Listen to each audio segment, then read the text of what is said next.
Welcome to Voice Bootcamp, a global name in unified communication. Hello, my name is Faisal Khan, CEO and founder of voicebootcamp.com. In this particular chapter of CCNP collaboration, we're going to focus on telepresence registration control. In telepresence VCS, the endpoint first must register to the VCS system before they can communicate or send a call.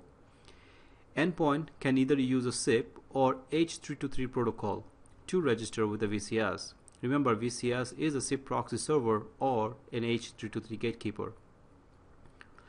Now, endpoint can register to the VCS using a device authentication because by default, anybody can register to the system as long as the domain name is configured.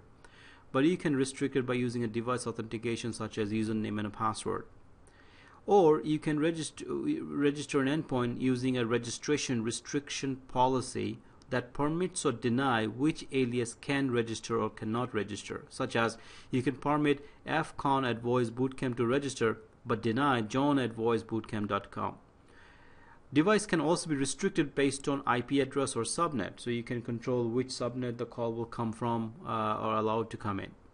Or you can mix and match the authentication mechanism, which can be used to the endpoint identity, which can be verified against a corporate directory such as LDAP. Now, VCS, which act as a SIP register, SIP proxy, SIP presence server, and SIP mode must be configured or enabled in order for you to use any of these functionalities. At least one of the SIP transfer protocols, such as UDP, TCP, or TLS, must be active. Now, UDP is not recommended because of the connection-oriented issue. Now, SIP endpoint can be contactable via its alias. It must register its address of record or AOR and its location with the SIP register server, which in this case the VCS. Now, SIP register server maintains a record of endpoint detail against the endpoint address of records. Now, what is an address of record? Address of record is the alias through which an endpoint can be contacted. So basically an address. It looks like a SIP URI, although it's taken in the form of, let's say, Faisal@voicebootcamp.com. A SIP register only accepts registration for domain for which it is authoritative. So that means before you can register an endpoint, you must define the domain. So you would first go to the VCS control configuration menu, go to the domain, and define all the domains you want the user to use to log in from. So this is an example of a client tool that I'm going to use. And here I must define a domain, my user ID fcon, domain name voice bootcamp, and this domain must be defined into, let's say, right here, voicebootcamp.com. If I try to use a domain called cisco.com, this is not going to work.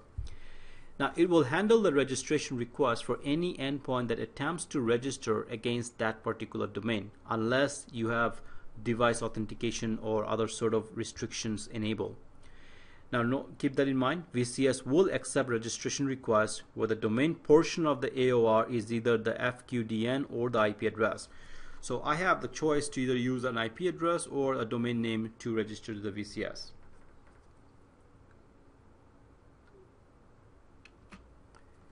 So on the endpoint configuration, I will define, for example, fcon voice bootcamp and the IP address of my SIP proxy server. I will say the register with the domain name, and I can also use John, for example, at UC collaboration, and I point to the same domain name. Once it is registered, you should see both endpoint registered to the client, and you can dial each other by using those domain name if using the alias. So this is known as address of record right here, AOR. And it contains all the details, as you can see right here, SIP fcon following by the IP address and various other details.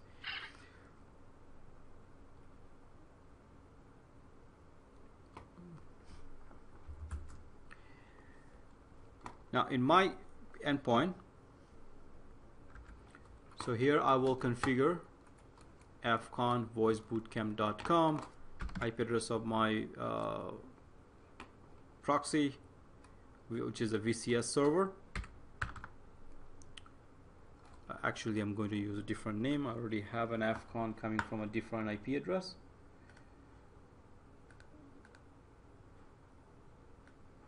So let's call this John. So if I log into my VCS right now, this is my VCS server. I can go to system menu, address, alias. I should see fcon is already registered.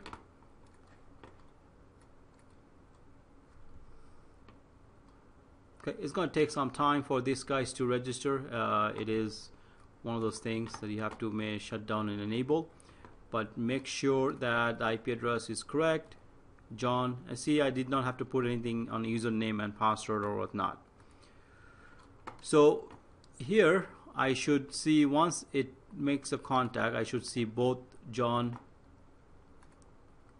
registration. Now if they do lose what do you call the focus, then of course they do disappear. So sometimes you have to refresh it.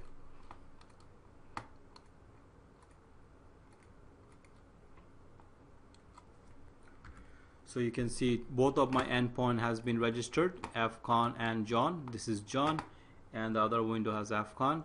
If I want to dial, I say fcon at voicebootcamp.com, or I can just simply say fcon. I don't have to dial the fully qualified domain. As long as a portion of that domain matches the alias right there, I should be able to ring. So if I click on dial, you can see the call is coming in, and I have answered the call. So the call is in progress.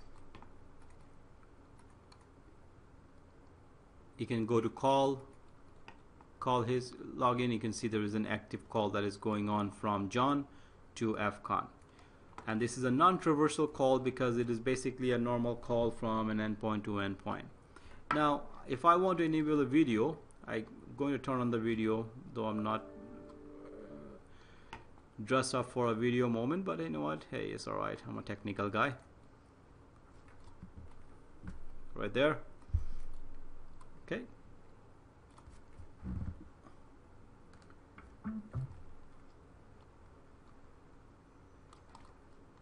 Okay, so you can see that video part worked without any sort of further configuration.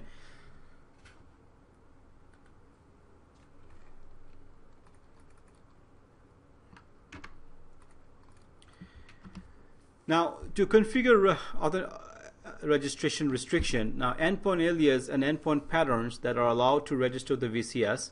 Now to use the allow list, you must select a registration policy of allowing list, restriction policy.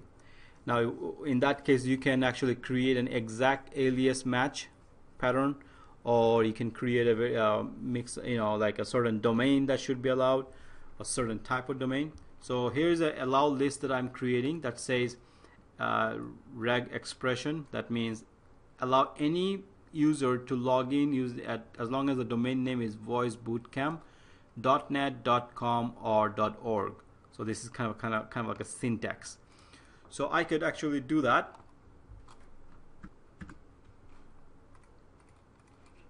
Now first of all, I must go to create an allow list. I can create a new allow list,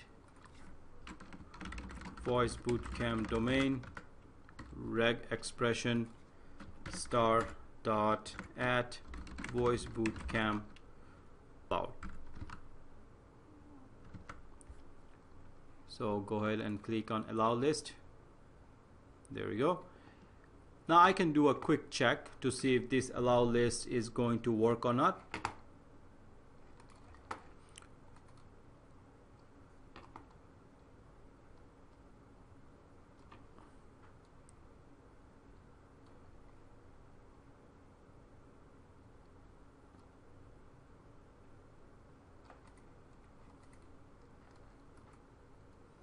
When I click on the view, so to check this pattern to see if this is going to work or not, I will go to maintenance menu, tools, check pattern, and then I will do a quick check to see if this pattern will work or not. So I'll go to maintenance, tools, check pattern, alias fcon@voicebootcamp.com. I will put the pattern there. So the .star at voicebootcamp.com .net.org. And what's going to happen is I'm going to do a quick search. So I'm going to say, okay, if this is the user who's going to logging in, and this is the string in the restriction allow check. So see if this will allow this type of user to log in. It says fail. Okay, that means I must change the pattern type reg expression.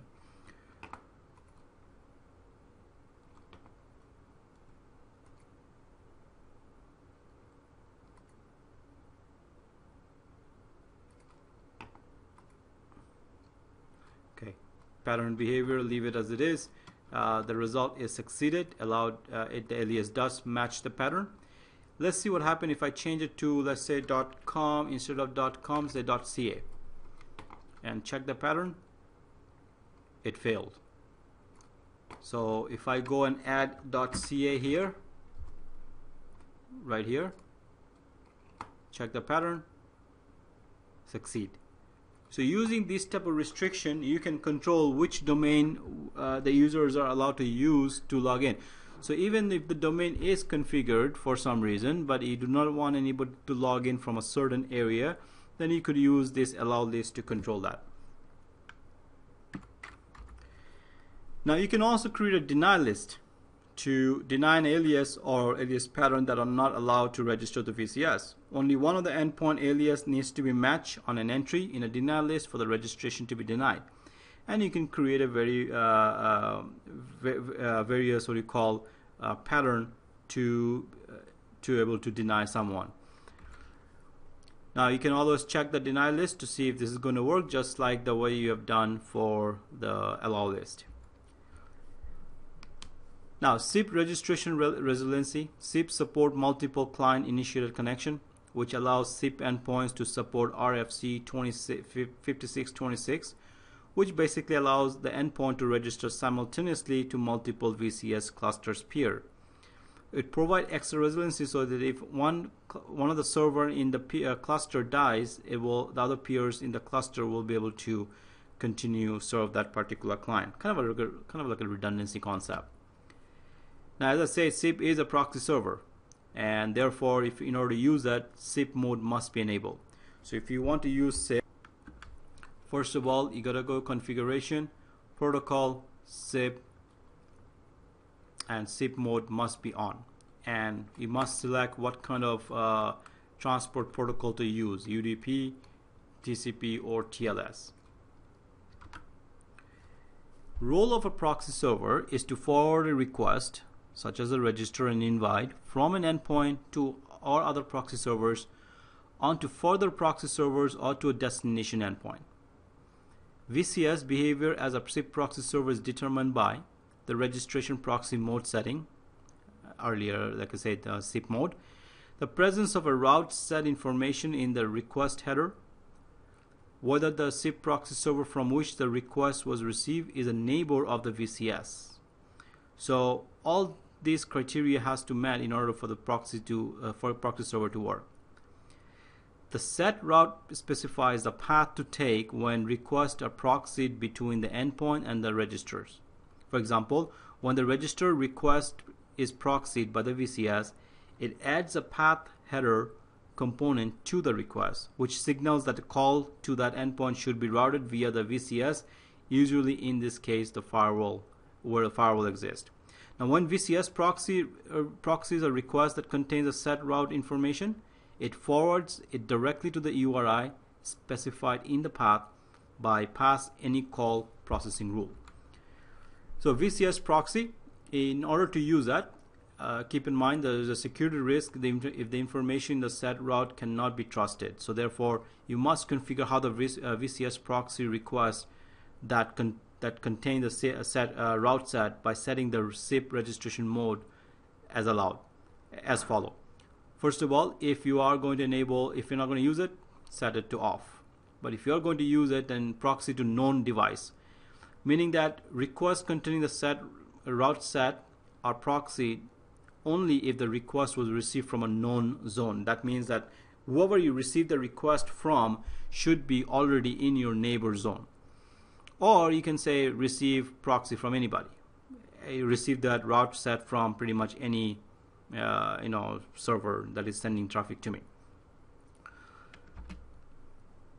Now SIP can also act as a presence server. VCS supports a SIP-based simple protocol. It can act as a presence server and presence user agent for any of the SIP domain for which it is authoritative. For registering alias, H323, when registering an H323 endpoint, the VCS, with one or more of the following. Either use an H323 ID, just like a name, or use E.164 alias, such as phone number,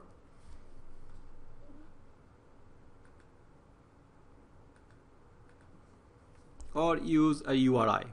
The user of other registered endpoint can then call the endpoint by dialing any of these alias, just like the way I've shown you when I dial fcon@voicebootcamp.com. You are recommended to register your H.323 endpoint using URI, such as similar to email format. This facilitates internet working between SIP and H.323 more easily. SIP endpoint register using an URI as a standard method. Now you're recommended not to use an alias that reveals sensitive information due to the nature of H.323. Call setup information are exchanged in unencrypted form. So you do not want to put a password or your account number, PIN number as part of your alias. For sometimes people make some weird decision.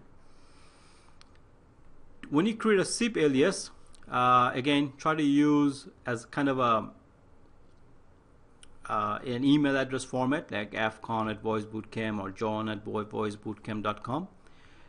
Now SIP, register with a SIP endpoint which present the VCS with the contact address, the IP address of the endpoint, and a logical address which is the username like fcon@voicebootcamp. The logical address is considered to be its alias, which will generally be in a form of URI, such as the email address I just talked about. The endpoint may attempt to register the VCS using an alias that is already registered to the system. In that case, what will happen is SIP will always be allowed to register using an alias that is already in use from another IP address. So when a call arrives for this particular alias, all the endpoints that are registered will ring simultaneously. It's like a kind of a shared line. This SIP feature is known as forking. If you have configured VCS to use deny list, you will have an option to block the registration.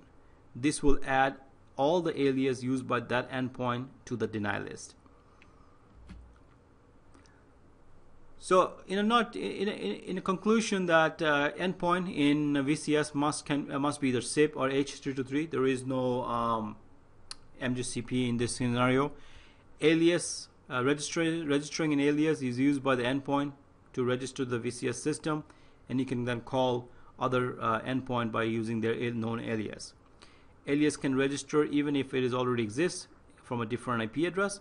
So when you make a call to that alias that is registered by multiple devices, what will happen is it will ring all those devices simultaneously. SIP re-registration contains the same information as the initial registration, so will be filtered by the restriction policy. This means that after the list has been activated, all SIP registration will disappear at the end of their registration timeout period.